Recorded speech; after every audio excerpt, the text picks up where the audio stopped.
በስደት ምድር ያላችሁ የደውል ድምፅ የናፈቃችሁ የዕጣኑ መዓዛ ከዓይናችሁና ካፍንጫችሁ የራቃችሁ የቅድስት ኦርቶዶክስ ተዋሕዶ ቤተክርስቲያን ውድ ልጆች እንደምን ሰነበታችሁ?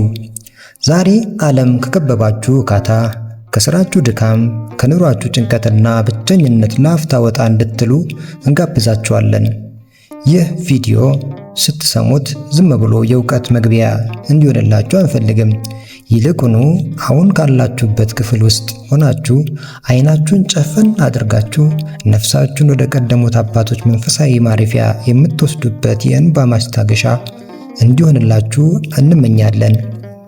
እናንተ በሰው ሀገር በባዕድ ምድር ስትኖሩ ማን ያስበኛል፣ ማን እኔ ያየኛል ብላችሁ ታስቡ ይሆናል። ነገር ግን እናንተ ብቻችሁን አይደላችሁም። የቀደሙት አባቶቻችንና እናቶቻችን ጥለውላችሁ የሄዱት በጾምና በጸሎት የታሸገው ሰማያዊ የቃል ኪዳን በረከት ዛሬም በያላችሁበት ክፍል ውስጥ አብሯችሁ አለ። ዛሬ በጾም ውስጥ ስለተደበቀውና ሕይወታችሁን ስለሚቀይረው ታላቅ ምስጢር እንነጋገራለን።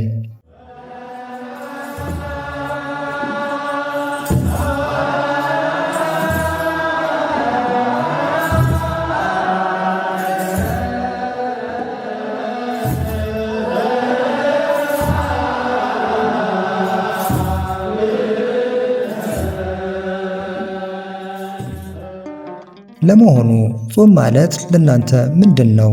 ከምግብ ከመከልከል በላይ በጾም ውስጥ ምን አይነት መለኮታዊ ኃይል እንዳለ አስተውላችሁ ታውቃላችሁ? ወደ ኋላ እንውሰዳችሁ። በአንድ ወቅት በኢትዮጵያ ምድር ላይ ታላቅ መከራ ሆነ። ጠላቶች ቤተክርስቲያንን ሊያፈርሱ፣ ምዕመናንን ሊያጠፉ ተነሱ። በዚያ ጊዜ የነበሩት ቅዱሳን አባቶች እንደ ዛሬው ዘመናዊ መሳሪያ አልነበራቸውም። ከሰው ረዳትም አልነበራቸውም። ያደረጉት አንድ ነገር ብቻ ነበረ።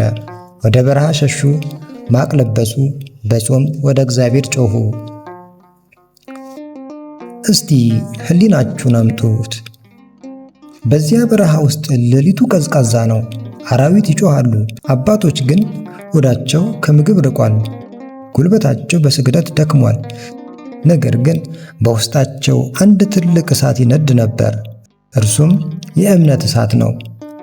አንደኛው ቅዱስ አባት ጾሙን ሲጀምሩ የክፋት ሰራዊት ሊያስፈራሯቸው መጡ።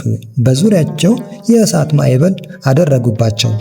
አባታችን ግን ጾማቸውን አልፈቱም። ይልቁኑ ጉልበታቸውን አበርትተው መጸለይ ቀጠሉ። እናንተ ዛሬ በምትኖርባት የስደት ምድር የሥራ ፈተና፣ የሰነድ ፈተና ወይም ደግሞ የብቸኝነት ፈተና ሲከባችሁ ምን ታደርጋላችሁ? አባቶች ያስተማሩን ግን ፈተና ሲበዛ ጾምንና ስግደትን ማብዛት እንዳለብን ነው። ያ ቅዱስ አባት የሰባተኛውን ቀን ጾም ሲፈጽሙ ድንገት ከሰማየ ሰማያት ታላቅ ብርሃን ወረደ። የመጣው ብርሃን የክፋቱን ሰራዊት አባረረው። መልአኩ ቅዱስ ሚካኤል በግርማ ወረደና ለአባታችን እንዲህ አላቸው፣ ስለ ጾምህና ስለ እንባህ አንተ ብቻ ሳይሆን በአንተ ጸሎት የሚያምኑትን ሁሉ በስደትም ቢሆን የምትጠብቅበትን ቃል ኪዳን ሰጥቻለሁ የሚል ነበር። ይህ ታሪክ ስትሰሙ ታሪኩ የተደረገው በድሮ ዘመን ብቻ እንዳይመስላችሁ። እናንተ ዛሬ በባዕድ ሀገር ያላችሁትም የዚያ ቃል ኪዳን ባለቤቶች ናችሁ።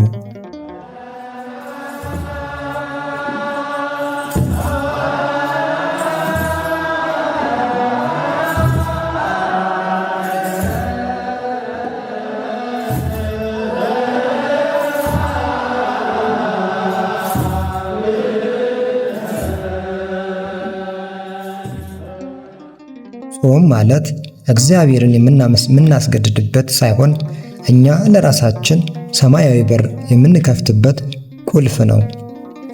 ውድ ወንድሞቻችንና እህቶቻችን፣ አሁን እስቲ ቆም ብለን እውነቱን እንነጋገር። በስደት ሀገር ሆናችሁ ስትጾሙ ምን ይሰማችኋል? የሀገሩ ምግብ፣ የኑሮ ዘይቤ፣ አብሯችሁ ያሉት ሰዎች አለመጾማቸው ይህ ሁሉ ፈተና እንደሚሆንባችሁ እናውቃለን። እኔ ብቻዬን በመጾምኩ ምን ይለወጣል ብላችሁ ትጠይቁ ይሆናል።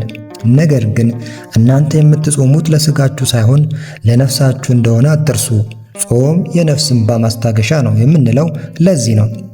ሰውነትህ ከምግብ ሲከለከል ነፍስህ እግዚአብሔርን መራብ ትጀምራለች። በዚያ ጊዜ ነው በውስጣችሁ ያለው ጭንቀት በሰላም የሚተካው።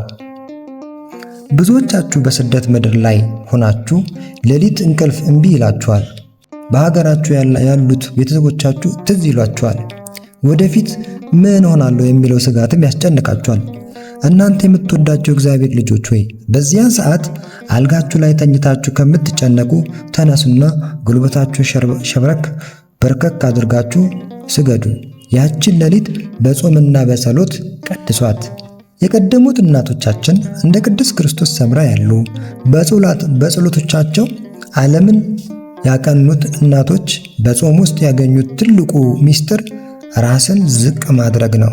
እናንተም ራሳችሁን በእግዚአብሔር ፊት ዝቅ ስታደርጉ እግዚአብሔር ደግሞ በሰው ሀገር ፊት ከፍ ያደርጋችኋል። በሥራ ቦታችሁ፣ በሕይወታችሁ ማንም እንዳይነካችሁ ያደርጋል።